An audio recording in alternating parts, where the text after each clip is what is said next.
Right. Hey, everybody. I am Tommy, and you are on the lifeboat. I got two cameras, and I just turned the wrong one on. Sorry about that. Can I get a 5x5 to make sure that I'm actually making some sound? Anybody hear me? Anybody hear me? Woo-wee. Hello again. Hello again. Corn Pope, good to see you. Woofy, how are you? Malachi, good to see you. Lori Hart, Meredith Lynn, glad that you're here. 5x5s all over the place. Let's see. I just missed somebody. Alison Metcalf Palumbo, Mark Harmon, Pam, good to have you here. Pam Laurie, good to have you here. Bill, Woofy, Baby Chicken Mama, Roger, Layla, Tiffy Tiff. Tiffy Tiff, I'm proud of you.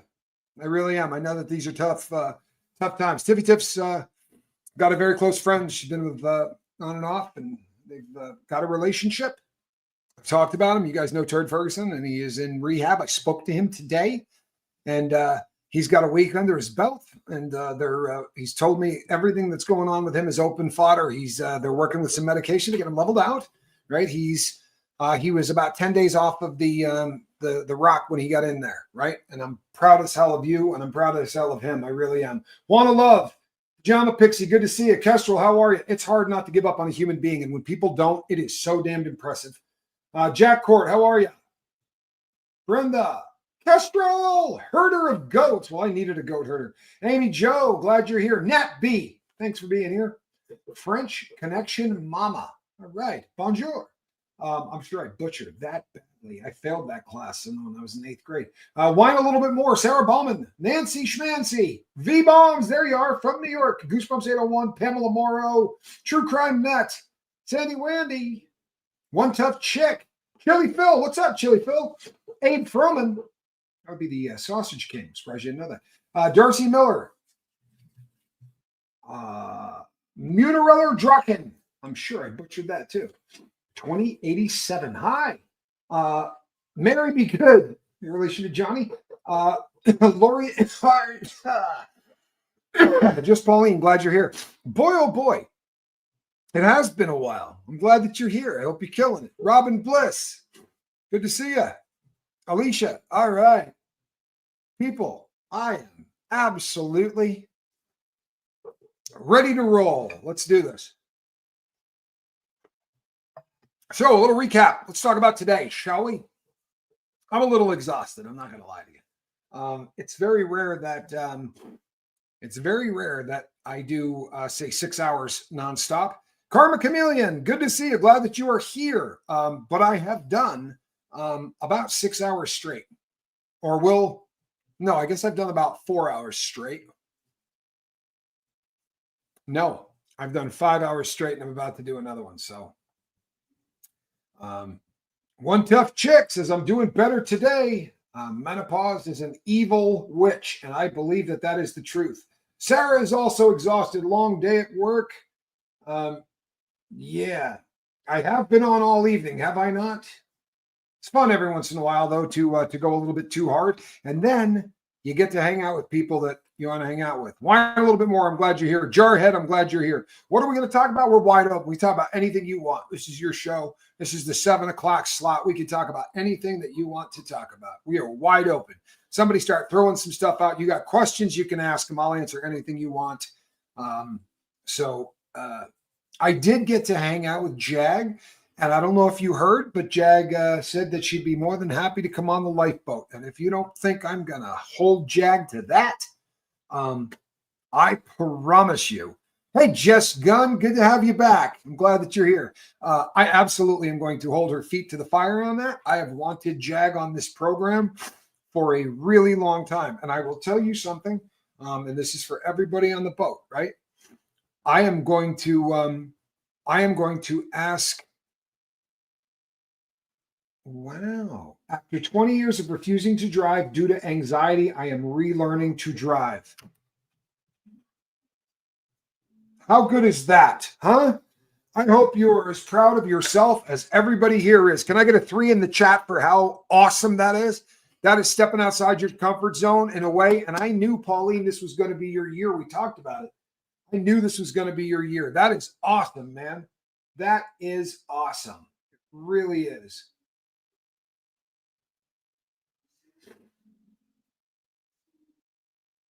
I have not. And I'll tell you right now, if it's out there, send me the info that you've got. I can take OUR and start going from there. But if you got something, boy, it would be a little bit nicer.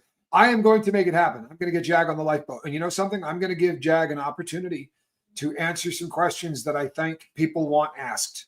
And you know what? I'm respectful as hell. And I'm not ever going to, I'm not someone that wants to go on and trash people and say, I think you're lying this year. Or I think you did this, or I think you did that. I don't think that's the case at all. I think there's a lot she can't talk about, but I would like to ask questions on certain things. And before I have her on here, I'm going to ask everybody, and I do mean everybody, to write any questions you want me to ask her, and we're going to do it because I'm a respectful cat. I'm not disrespectful, but there's stuff that I really want to hear answered.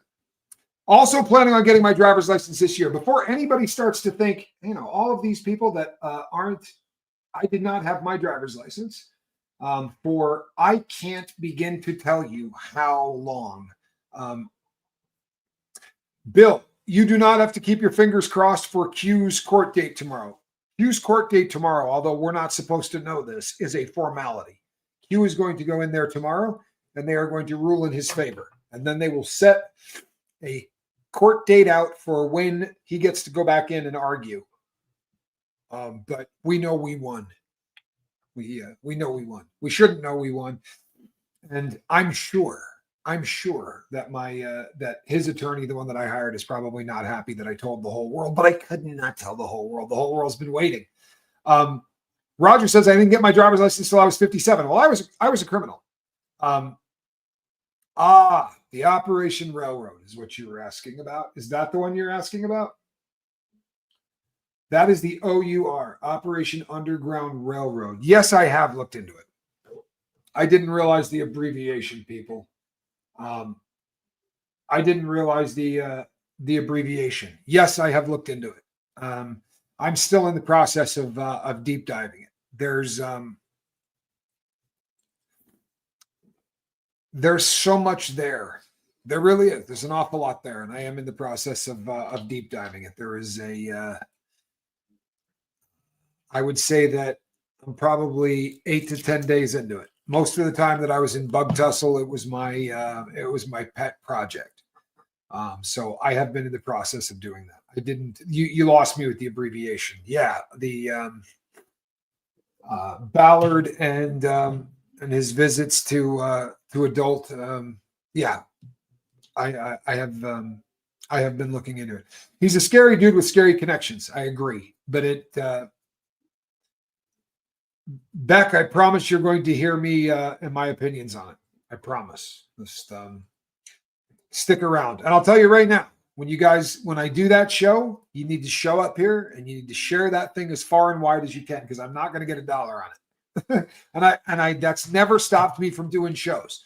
But since I've never said it before, I'm going to tell you guys, right? We're all on the same team, and people say, what can I do to help? I'm telling you right now that when I go after those particular kind of subject matter, I'm not going to get paid on it.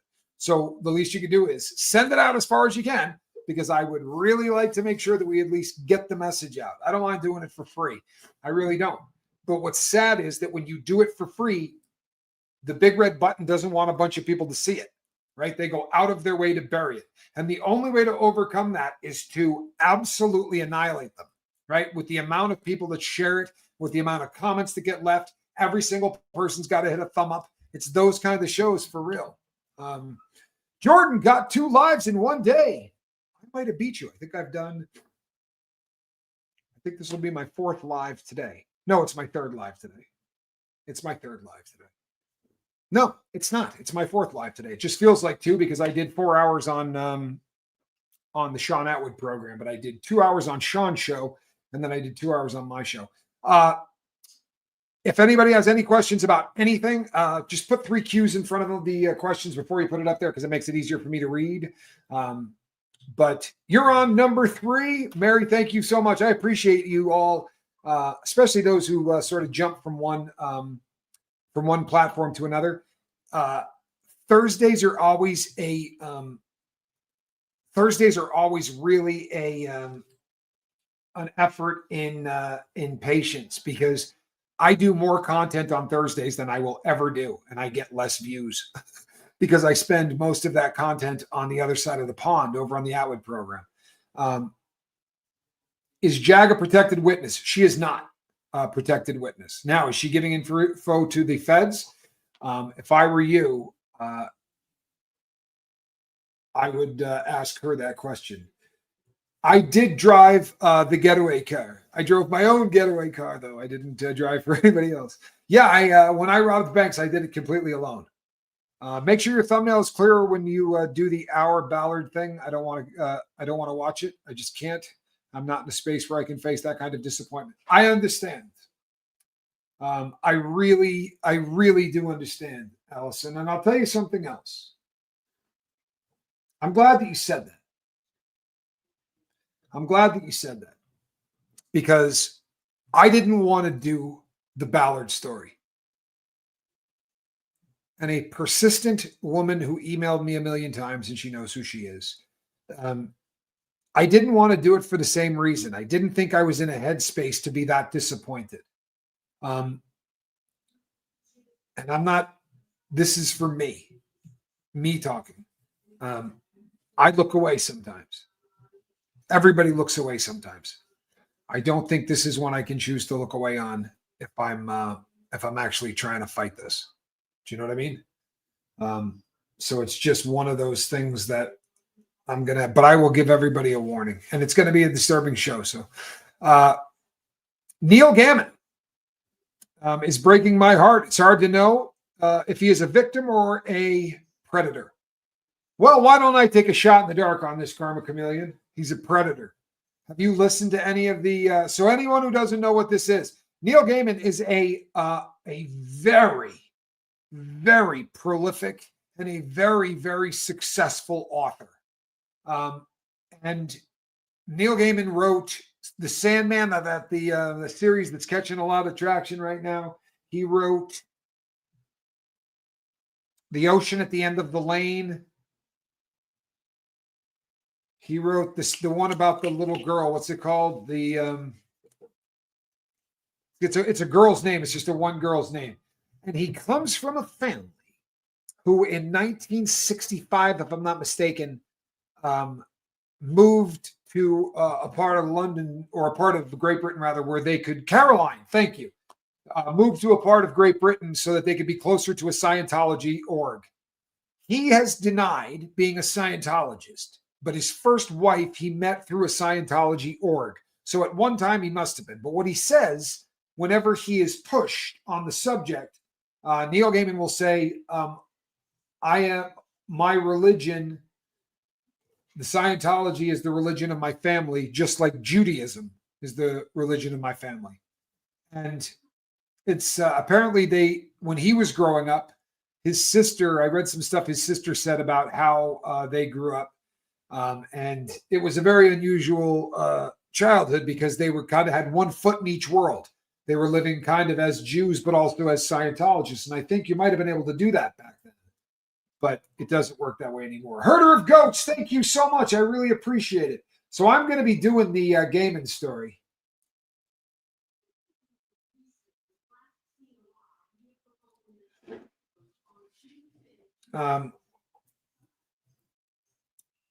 Allison, I am a 3-time survivor of childhood SA as well. So my heart goes out to you. I had, 3 different people. More than 3 episodes, but 3 people. Sir Tedrick Walker, good to see you. All this Diddy crap started in the 90s when our Prezi was caught with Monica, I think influenced the culture. Somebody else, unless it was you, somebody else sent me an email about that and made a pretty decent argument, and here's the thing. I'd be willing to agree with you on that, except there was a lot of other really weird things that were going on at the same time, especially politically. That's the same time period where we came up with the term red state, blue state. Prior to that, that didn't exist. And a fascinating thing happened. I was in prison, and I was in a drug program. This was in a state prison, and I was in a drug program. And the drug program was called WINGS, Willing Inmates Nationally Gaining Sobriety. They broke the group into separate parts. Thank you so much, Stephanie. I appreciate all the support tonight, folks. I needed that. I am falling down. It makes it easier. I appreciate that. They separated us into two groups, right? Or into a lot more than two groups, but they separated everybody into two categories, right? So you were either an eagle or you were a hawk. And it was a fascinating, it was fascinating to me what happened once we had, it almost became a gang, right? It almost became a gang. And guys actually started like the Hawks and the Eagles were beefing badly, and there were pranks. It started out very lighthearted. They would prank each other, but by the end, these guys were swinging at one another. They'd be yelling Eagle or Hawk or whatever while they were doing it. And it didn't make any sense at all at the time. But I think anytime you start waving a banner and you start dividing one group of people against another group of people, I think that starts to happen. And I think when we started talking about, well, you're a blue person, or I'm a red person, or he's a red person, that person's not either. They're a fake, they're purple, or whatever. Give me a break. Give me a break. Allison Metcalf Palumbo, my heart goes out to you, and I'm blessed that you're here, and I'm glad that you're a survivor. That's not an easy thing, but I'm glad that you're a survivor. And for all survivors, when I do shows that are going to be triggering, I'm going to tell people that they're triggering. And if they're triggering you because of trauma, then I think you ought to stay away. I really do. However, if you ever decide, and this isn't because we know why you don't, but there are people who will say to me, please tell me, because I'm triggered by these things. I don't want to hear a discussion about, and it isn't necessarily like, it might be it could be a policy thing, right? If I start talking about the border, there are people that say that's a trigger for them because of the political party thing. And my response to those people are, get over it. And let's get back to where we used to be, right? Where people could talk about things that they didn't agree on so that they could come up with not your idea or my idea, but a better idea, right? Taking the two of them and bringing them together. If we don't get back to that, we're going to lose this world, right? We all have to start cooperating and actually talking to one another. That would be a beautiful thing. But mental health does, yes, come first. Always, always. This channel is about mental health. Do you believe there's such a thing as white privilege, or did they make that up for division? I think that whites have had it easier than other races. I do. I believe that that's a real thing. However, they go from there, which I think everybody can agree with. I don't think there's anybody on planet Earth that thinks they don't have an easier shot, because they do. And I know this, I spent a lot of time with Q, and even seeing how cops treated us, and he's probably one of the most respected inmates in the place. But where I get start to lose my mind is when they say you don't inherit anything, right? I've watched 2-year-old black and white kids play my entire life, and they don't give a crap what color they are. They got to be taught to be stupid and racist. So that inherent crap, that's where I lose it. No one's inheriting racism. It's not something that's passed down in the genes. It takes a crappy parent to teach a child to be a racist. They're not born that way. They're born colorblind to such things. Cat Damn, thank you so much. I appreciate you. I really do. Thank you. I didn't know you were a Canadian. I did not know that you were a Canadian. Tommy, don't you think when they did that in the prison, it was a psychop and they were trying to use you as test subjects? I'll tell you what, there were things done to us. That's a good argument, Culty Talk. And I'll tell you why. Because we were 5 months. I was 5 months into a program that was supposed to take a little under a year. And the feds came in. And when I say the feds came in, The only thing they didn't have was automatic weapons. They came through the front door like a SWAT team. They had us round up every shirt that said Wings on it, sweatshirts, everything had to go. And they changed the name instantly to something else. And now I can't remember what it was called, but they changed the name of the program and they threw out everything that was there when it was Wings. It was crazy. And no one ever really found out why. The Stanford experiment is one of the most fascinating things I've ever seen. If you're not familiar with the Stanford experiment, I need to do a show on it. I need to do a show on it. My thoughts on the Wendy Williams interview. I'm going to be really honest. I've got it loaded, but I only watched enough of it to know she was talking about how difficult this conservatorship thing is. And it's a sad interview, but I do want to watch the whole thing.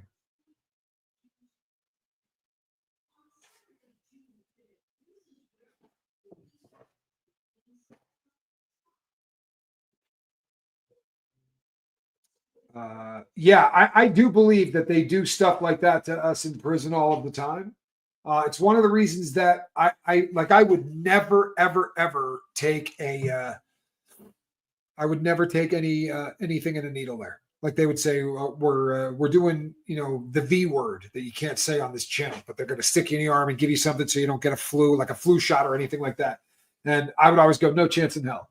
And they would go, why? This is at your age, you need this. And I'd say, because you buy shoes for us at 60 cents a pair. They look like Crocs, right? They're 60 cents a pair. If you're willing to spend 60 cents on a pair of shoes, I don't think you're probably buying the world's most expensive medical stuff. I think it's probably coming out of China. And I think it's probably pretty dangerous stuff.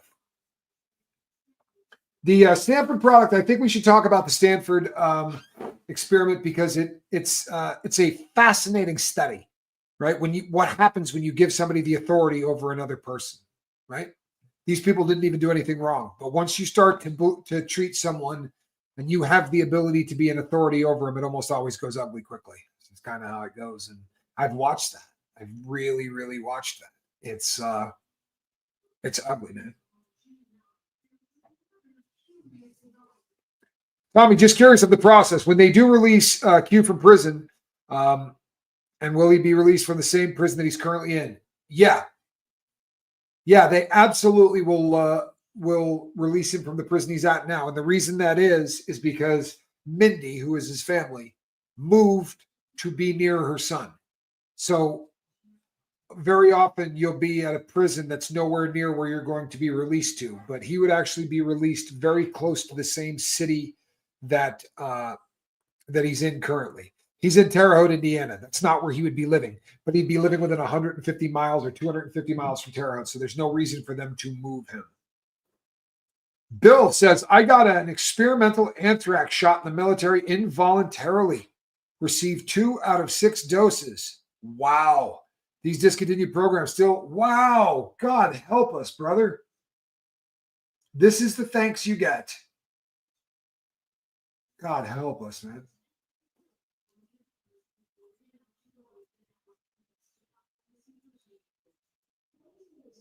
That is horrible. That is horrible. Have I heard of a guy called Nate Boone Craft? I knew a guy whose name was something Boone, but I don't know the Craft name. His name's Nate Kraft. I don't know that name, no. But I did know a guy named Nate Bone. I think our Prime Minister, Justin Trudeau, learned from the Stanford experiment. Well, there could be some truth to that. Aren't you guys about to become the 51st state? Kidding. Don't. I'm kidding. Please don't go nuts on me. Kim Roy, good to see you. Glad you're here. VA vet Army guy from San Jose. Hey, thank you for your service, man. For real. I've said this on the boat before. I'll say it again. Nobody makes me feel more guilty than a veteran. I mean it. Thank you so much for your service. That goes for everyone who has served. I always feel so guilty when I'm around people that served in the military. You know what I mean? Because when you hear guys get together, Oasis was the name of the drug program. Just came back to me. They changed it from Wings to Oasis. Sorry.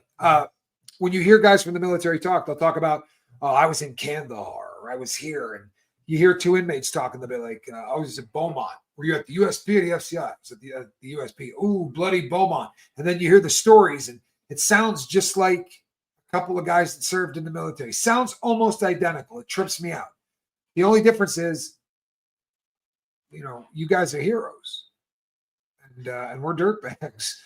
You know what I mean? It's just a different kind of a thing. But I have nothing but respect for people that put on that military uniform. In fact, none of my heroes wear sports uniforms. They wear olive drab. Got to watch it. She said she's in prison. Difference is at least got a release date if you're in prison. See it. Having an end date without. Here's the thing. I've talked about this before, but Trust But Documents says I live 40 miles from Terre Haute. It's cold out here. I was in Terre Haute it's raining. That's the longest time I spent on any 1 yard in the BOP.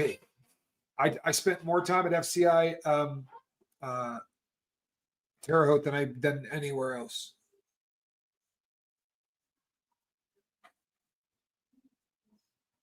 Hey, Bill Herrera, you know what? This is a recurring theme. This is the kind of thing that you guys say all the time. It's one of the. I really do love veterans, man. I was in the flight deck, Menlo Park numerous times. Cuckoo's nest, real nutboard. Wow. You're a stud, man. You really are. You're a stud. Woofy says, Terre Haute's in my neck of the woods. I'll tell you what, people. I used to get really, really bummed out. I used to get really bummed out at the weather in Terre Haute. I really did. I remember a particular Thanksgiving day, and it was beautiful out, man. It was absolutely beautiful. But it was my first Thanksgiving in Terre Haute. And I said to my friend Turtle, I was like, I'm going to go outside and walk, right? It's a beautiful day. The sun's out. I said, come walk with me. He goes, nah, it's going to rain. And he goes, and it's going to rain really, really hard. And I was like, man, it's beautiful out there, dude. I'm like, no, come on, go outside. He's like, no. And everybody knew, I guess. Like, I'm the only idiot because it was me and one other guy out there. And that dude was looking for his dope dealer. By this time, I was already sober. But he was just walking back and forth and staring at the door, hoping someone was going to come out. And I was walking in circles and listening to my tunes, and it was just a sunny day. And then all of a sudden, it wasn't that warm. And then it started getting a little colder, and then the rain started. And they left me out there for 3 hours. And I swear to you, it got down to where it was almost snowing. It was so nasty. But the weather there turns on a dime. My brother got hooked on smack in the Army in 70. He was only 17 when he joined, battled with addiction on and off till his death 2 years ago. Found his disability paperwork. His sergeant S.A.'d him. I ask you a question that may sound odd. Here's the reason I ask. One of my best friends on earth died 2 years ago. And he was a black Vietnam vet. And he got hooked on heroin, and he joined the military when he was 17. So any chance this cat's name was Lenny, right? And if not, was he with a black regiment? Because a lot of the guys that my friend served with were black. He said that all of them, they were all, strung out. And he said, he goes, I didn't leave America with a habit. He said, but I was scared. He said, I got there and there were people shooting at me. It was terrifying. He said, and the guys that used to sell him his dope, right, would sell him the dope during the night and come and sell him stuff. He's like, or during the day rather. And then at night they would put pajamas on and come try to shoot at him. He's like, literally, same people that were selling you your dope were trying to kill you. No, Nelson, Hispanic. Okay. Private. Yeah. One of the best dudes I ever met. Black Vietnam vet in Lenny. We lost him last year. But he was a good man. I mean, he never got sober. He couldn't, but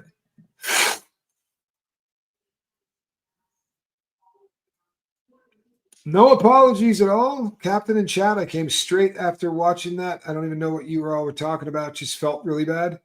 Well, I hope you're feeling better now. And I'm glad that you're here. No apologies necessary.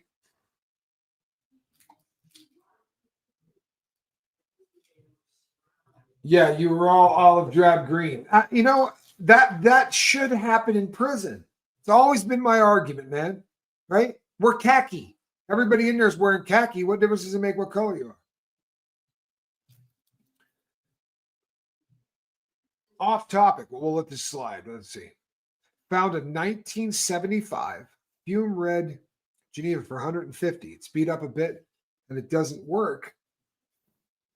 Would it be a good investment to refurbish it? Send me pictures of it. Send me pictures of it.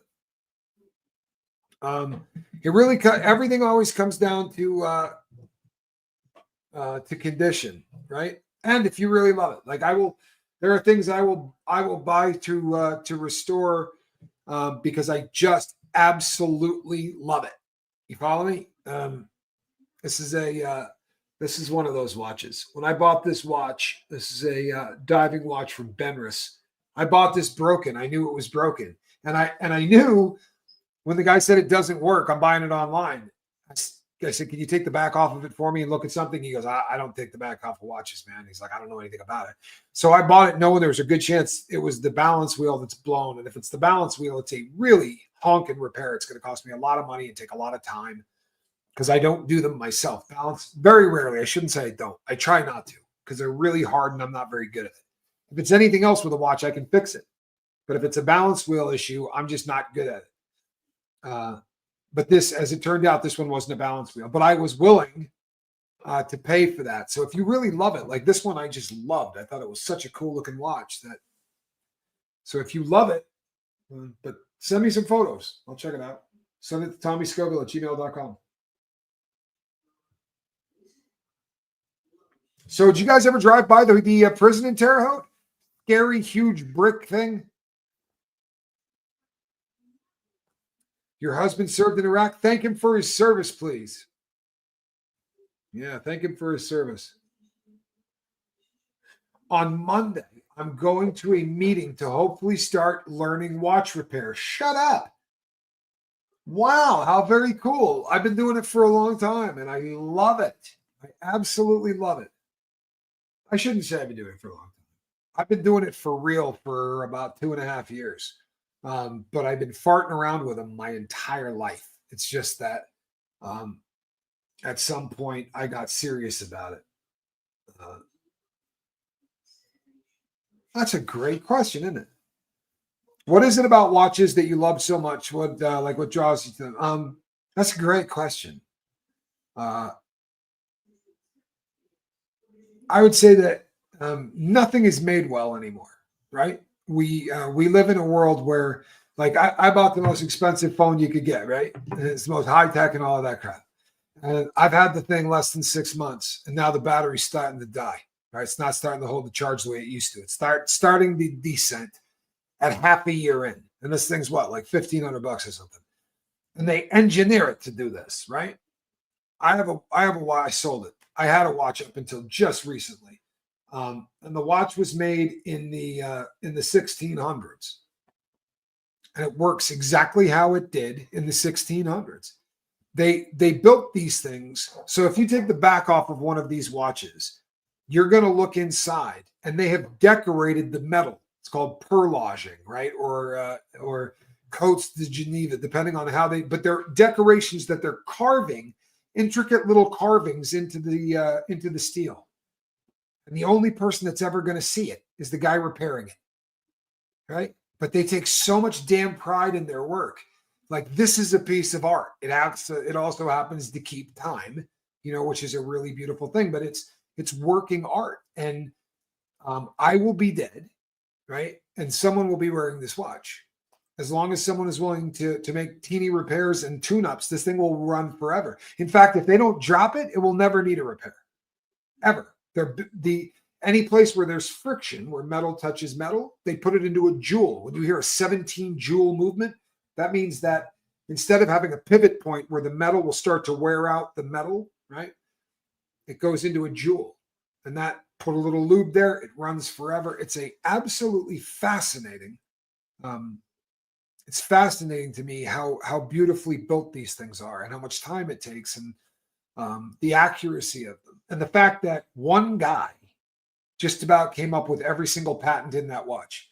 Right? There was a guy named Abraham Louis Breguet who, came up with everything that we use, the hairspring, all of it was him. And he did this stuff before electricity, right? Before electric tools, before any of that. Absolutely fascinating. I do like compasses as well. I also like almost anything with gears. Like they made robots, believe it or not. Usually watchmakers had a project or two with things like robots that would move and do things of that nature. The other thing that always trips me out is this. Like, check this out. This is a watch I just finished repairing. I just finished working on this watch, right? This is made by Elgin. Let's see if we can get that to come in a little bit better. This is made by Elgin, right? Now, this watch is pre-1930s, right? This watch is pre-1930s. You start thinking to yourself, World War II, right? And I got another one up here that was, the watch was made in 1906, right? It was on people's wrists during World War I, right? Now, maybe not in the trenches, but while the war was going on. And then it was on somebody's wrist during World War II. It was on somebody's wrist during Korea. How many times somebody looked at that while their wife was in getting ready to have a baby? That watch gets sold to the next guy who's doing the same thing, looking at it, timing contractions. It's history, right? It's history, but it's history that you can wear. And I love the patina. I love looking at a watch that's that radiation has torn the face up and it's looking kind of, there are a lot of parallels. I did a show once where I talked about the patina on watches. Like I got a watch. I've sent some pictures of it to a few people on the boat, but I have a watch that has, if you hit a button, it pops open. And there's a black and white picture of a beautiful woman, right? And obviously black and white. So she had a dress that went all the way down to her ankles. She was wearing a sweater, but you could tell this woman was a dish. She was absolutely beautiful. And she wrote to her husband and all of that, or her boy or her boyfriend. And this thing closes, and it's a regular watch. You hit a button, and it pops up, and her picture's underneath it. And she gave this to her man before he went to war. And obviously, he came back with it, right? I'm at a show, and I take this thing out. And there's a person that says to me, could you get the picture out? I said, what? And he's like, yeah. Would you be able to remove the picture? And I'm like, you can't buy this watch. Get the hell out of my booth. Get out of my booth, right? You want to remove the picture? You want to scrape her name off of that too and maybe put yours on? Then this probably isn't the watch for you. To me, it's fascinating that, why would you do that? Right? Like you're at the wrong booth. You're at the wrong booth. But and there's something fascinating too, because I'm a bit of a pirate, and I think I always have been. But I go into thrift stores, right? My record is $6.50 for a $16,000 watch, right? So you could score deals and find gold in ways that you can't with anything else anymore, because most of them have all been played out. Did you read about the huge clock inside the mountain Jeff Bezos has inside Mount Texas Mexican border? I have. I'm a bit of I'm what you would probably call a horophile, right? Or a horolophile, depending on. But I am a horophile. I'm fascinated with all things that keep track of time, all of them. And on the bright side, my fiance absolutely digs watches. And she's the first woman that I've ever been with who has a watch thing. Like, she absolutely has a watch thing.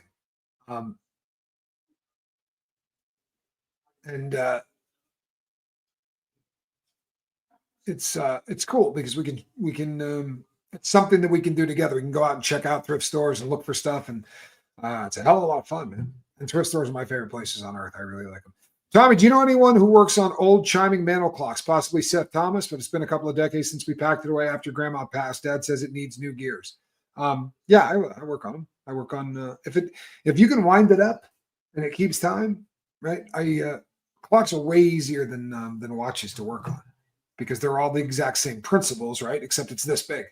So instead of me having to put, where's my loop, right? Instead of me having to go at it like this, right?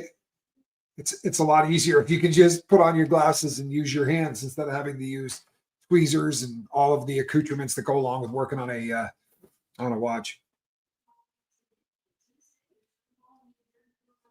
But I work on those. Nothing to it. Absolutely nothing to it. It is a great bonding time, right? It's absolutely a very cool bonding time. And the other thing is, there are watches that cost $1 million, right? There are watches that cost $5 million. The most expensive watch that's ever sold at auction was a Patek Philippe called the Patek Philippe One, and it sold for, with the buyer's premium, just over $39 million. That's hard for people to wrap their brains around, right?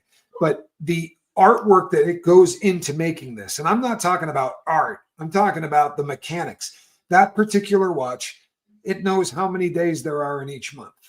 You have to do 30 days has September, April, June. Okay, no battery, no computer. It knows that there are 30 days in September, and it knows that it has to change back to October. It also knows that every 4 years, there's a leap year in February, and it keeps track of all of these things. And it will do it in perpetuity. You won't have to do anything. You don't have to set it. You don't have to do anything. Just keep it wound. Now, if it stops winding, you're probably going to have to pay somebody about $5,000. You want to keep it wound. Lucinda, how are you? You may have to pay him a lot more than that. Honestly, I think there are a lot of people that, you can get about $750 an hour for cracking the back off of one of those watches. Like if you're working on somebody's Patek, although most people wouldn't let you touch it anyway, right? Well, if you got a Patek, you're probably sending it to Patek. You love seeing the guts and gears on a watch. Like, have you ever noticed the ring I wear? Check this out. Can you see that? That's a gear train from a watch. Inside that, those are actual gears from a watch. So those are a gear train. They're pretty damn small, man. Right? Really, really small gears, man. What does it look like to watch? It's about 45 millimeters. It's a good size watch, and it's got a ton of stuff on it, right? So it does the phases of the moon, right? So it's a triple date moon phase. It does all of those things. It tells you the day of the week. It tells you the month. It tells you all of that. It also keeps track of constellations. The front of the watch and the back of the watch both do things, but it is a one-off. But it is an absolute one-off, right? I would surely like to. I would surely like to have one. It's gonna take a while. It's gonna take a while. Hold on 1 second. Man, did I get behind. Sold watches for 28 years, did batteries and minor repairs.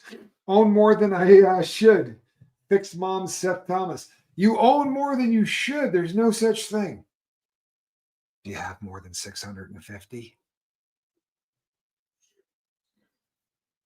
My husband brought me back a Rolly from Iraq. I know it's a knockoff, but no one needs to know. Yeah, you know what? Hey, here's the crazy thing. There was a time when those knockoffs were, at 65 feet, I could tell you that it was a knockoff. Like, it used to be really, really easy. And these days, if someone has the fake, I usually have to take the back off, and very often you even need a loop. They've gotten to the point now where when you take the back off, it even has all the markings in the right place. You really have to know what you're looking for. It's a very easy business to get ripped off in. A very easy business to get ripped off in. Hey, Tommy, I think we may have met in the past. I'm from Salt Lake City. In the 80s, I was a punk. Were you involved with that bunch? Yeah, but not in the 80s. I would have been in. I didn't get into Salt Lake City until 96. 1996, I think, is when I got to Salt Lake, or 95 or something like that. However, I had been out there a bunch of times before that because I used to go out there to ski and compete. So there's a chance. What part of town were you? I would have been near the canyons, Little and Big Cottonwood Canyon. Spent a lot of time there. The Pig's Whistle, the the pig's whistle, the piggy bank. And there's another one I'm forgetting. Oh, I had it a second ago. Great place downtown that I saw I saw Buddy Guy there. I saw BB King there. The goat, something goat. You know what, man? I'm going to be honest. Chemicals are no good for your memory. I know that you all think I got a really smoking memory because I don't use cards or notes or any of that, but I have a bathtub memory, right? If I stopped talking about Diddy in a month, if you came up and said, yeah, you remember that Gene Deal character? I'd be like, who? Like, if I'm not constantly putting stuff in, I forget it really quickly. And it didn't used to be that way. Casper, you are the best, man. I appreciate it. My mom found a 100-year-old Rolex watch in a bag of broken jewelry in a thrift store. She sold it for a massive profit. I love that, Layla. And before anybody thinks anything otherwise, the last time I bought at the thrift stores here in the U.S., very often they come in a vase, be a glass vase about this big, just shoved watches in as deep as they can. And I would always go and look at those watches, and I'm looking for certain specific things that I know will instantly, like if I can find a Casio, the watch that Arnold Schwarzenegger wore in Commando. Those watches are nicknamed the Arnie or the Commando, and they sell for about 140, 150 bucks. And very often they will end up in these little things. So I'm looking in there for those. And my partner at the time said to me, well, there's a Cartier in there. And we both laughed because obviously it's not going to be a real Cartier, but we're looking for an Arnie or whatever. And he goes, is that an Arnie? I can just see by the band. So we bought it and we get in the car and I start pulling it out. I'm like, it's not an Arnie. It was a cheap, like a knockoff watch, had a similar band, but that Cartier was not fake. No joke. It also needed a ton of repairs. It had a blown balance wheel, which is why the person had thrown it out in the first place. But I put about $650 into the repair, and I sold it for $4,000. Yeah, Cartiers end up in there because people. The thing with Rolexes, the weight of a Rolex is usually, especially in the old days, the weight of the real watch versus the weight of the fake were nothing near each other. Rolexes weigh like a quarter of a pound, right? 116 grams in stainless steel and more in gold. It's just amazing how much they weigh. And you could usually tell. Cartiers, they're tank watches, very often on leather straps. So you don't feel the difference as much. And a lot of people throw them out or donate them because they think that they're fake. What is the oldest watch? Well, the oldest watch that has ever been recorded, I think the earliest of the watches were there actually something that were self-contained, because we had dials and we had sundials and we had the Chinese made a version that was run by water. But the first actual ticking kind of an arrangement was we're probably looking at the 16s. Effectively 15s to 16s when they first started making these, where they were repeatable and you could actually, and I don't mean the repeaters, I mean that they could repeat the process of making these and make them accurate. And then over time, once they started putting them on wrists, people went nuts, right? That's really when it started going crazy. And that was in the First World War. They started to take wristwatches and put them onto to people's. The Dead Goat Saloon. That's what I was talking about. The Dead Goat Saloon. Tiffany assumes you lived in Sandy? I lived in Sandy. 7612 South, 2700 East. How's that, though, from memory, huh? Easiest city in the world to get around. Honestly, easiest city in the world to get around is Salt Lake City, Utah. It's built like a grid, right? It's built like a grid. So if somebody gives you the coordinates that they live at, right, you just, and ground zero is the temple. That's ground zero. And then, so I was 7,612 blocks south and 2,700 blocks east of the temple. Very easy town to get around in.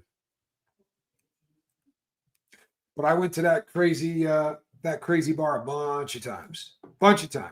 It had kind of had a almost like a CBGB kind of a feel to it. Low roof, stunk like pee. That's right. 100%. Before World War I, wristwatches were very much a lady thing. Yep. And after World War I, a bunch of guys wore them home, and they were trench style back then. What's your theory for the lady's watch found on the ancient tomb? I don't know. That's crazy, isn't it? You guys know what she's talking about? There is a very modern watch that has allegedly been found in an ancient tomb. It was really a trip.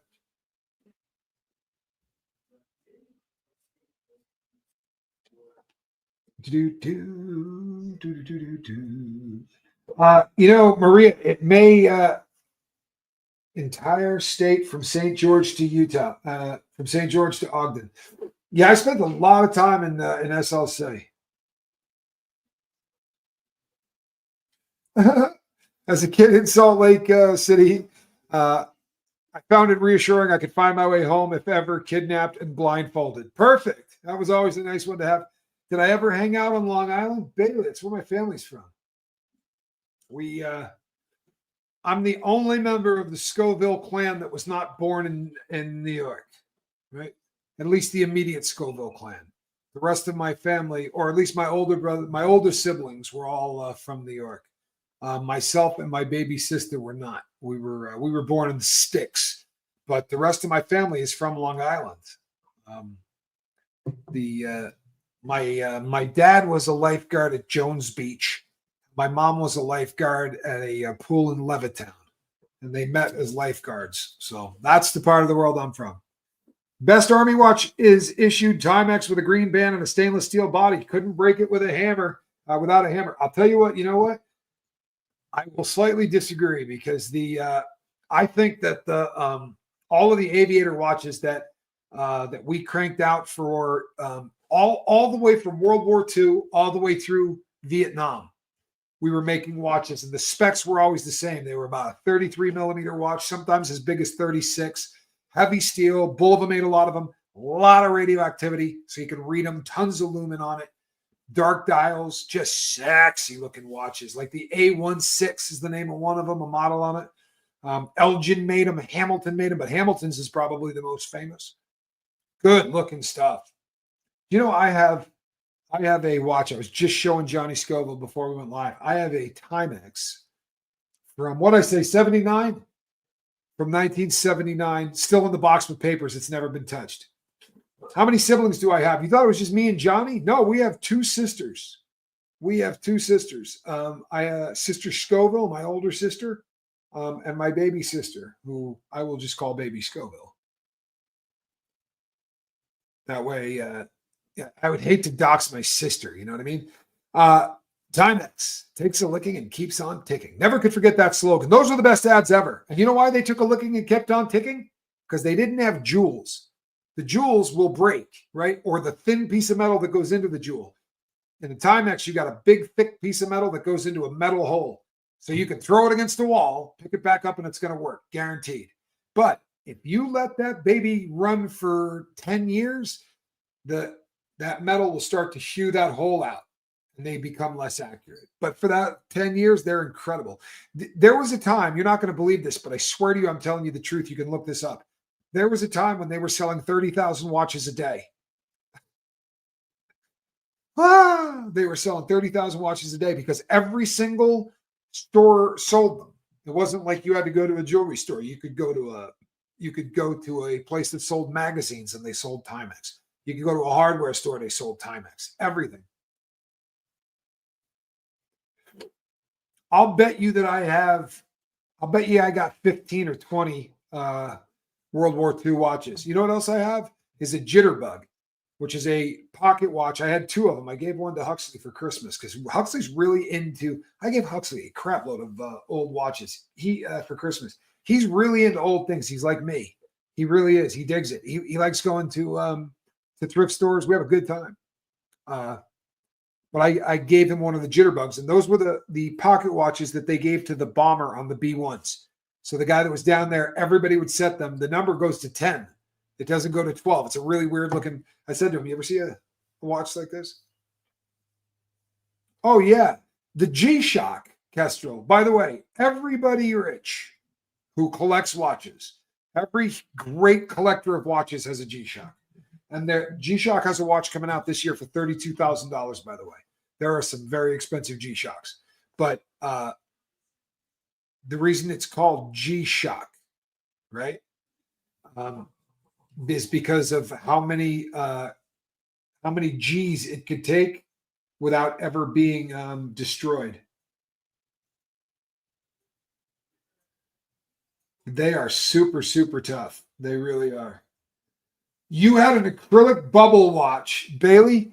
If you had an acrylic bubble watch, and it was like the acrylic bubble watch, Tissot made the first one ever. It was called the Model 2000. And I think it was because of like 2000, the year 2000, like they were trying to be really cool. But yeah, the Tissot made the coolest bubble watch ever. I mean, ever. Do I remember 1980s swatches? Those were the first watches I ever owned. I started collecting swatches before they turned me on to the collecting of watches. I probably have one sitting here. I'm never more than about 4 or 5 feet away from a swatch. They are the largest watch company on earth. Nobody bigger than Swatch. They bought 50 or 60 brands. There's a classic from this is an 80s model. So those numbers you're actually seeing through the watch and seeing my wrist. That was kind of a big deal.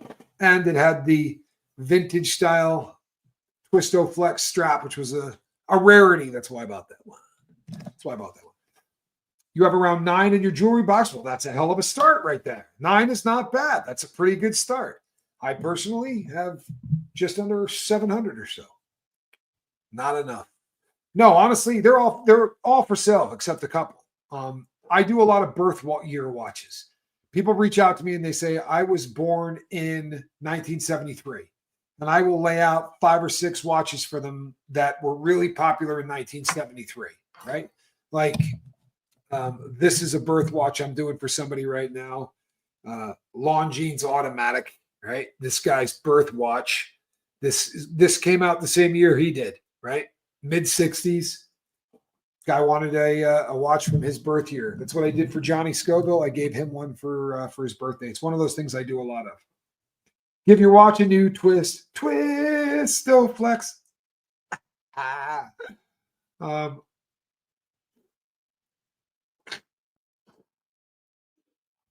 Hey, nothing wrong with a watch that hangs around your neck. Tippy tip, what's your 61?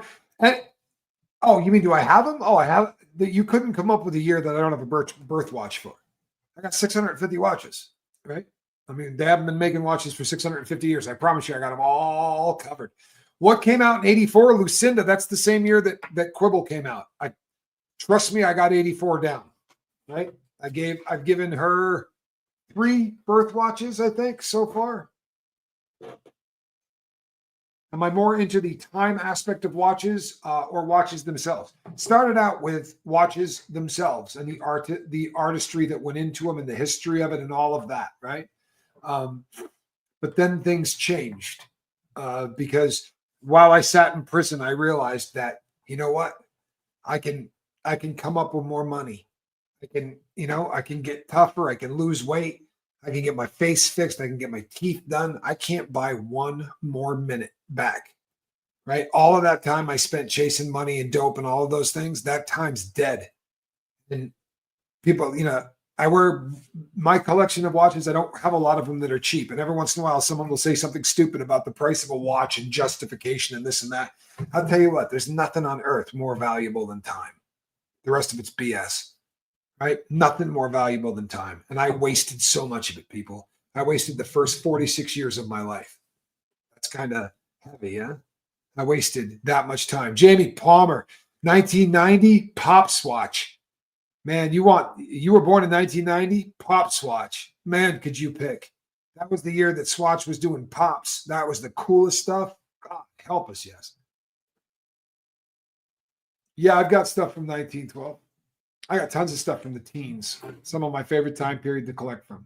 Alrighty, people. If you're actually interested in one of those watches, send me an email and tell me what your birth year is, and we could probably look into that for you. I, however, am going to fall down if I don't go. I don't get up and walk away from here. I may never be able to get up and walk away from here. I want you to do me a favor. If you have not smacked around the subscribe button on my channel, on Tommy Scoville, Johnny Scoville, Reese Quibell, and well, I'll say Casper. I don't want to out Casper's, but Sam. All right, Casper. If you have not hit subscribe on all 4 of our channels, then the next couple of weeks are going to be a bummer for you, because we are going to be rotating between those channels and we are going to be spelling out. I got news for you, folks. I wanted to tell this story about the jesters more than I can tell you. And a lot of it was just because I felt bad for the ladies involved in this, right? They're being abused, and a lot of them think they're being saved. And that's kind of horrific. It's the worst kind of abuse. When you think the people abusing you are your saviors, that's horrific. But then as I started going through the evidence that Quibbs has built, and she's built an unbelievable case, right? But it is a case, right? I've learned a lot about human tea, about what makes something human tea. And this isn't just a bunch of good old boys getting together. This is textbook human tea, right? Textbook. So I want to bring this thing and run it up the flagpole and make everybody salute. And when everyone's done saluting, you know what I want to do? Huh? I want to walk my convict butt into the Federal Bureau of Investigation and drop our entire thing on their desk and say, y'all need to go take care of this. She's not here. But as a gift to the woman I love, I really want that done. All right, people.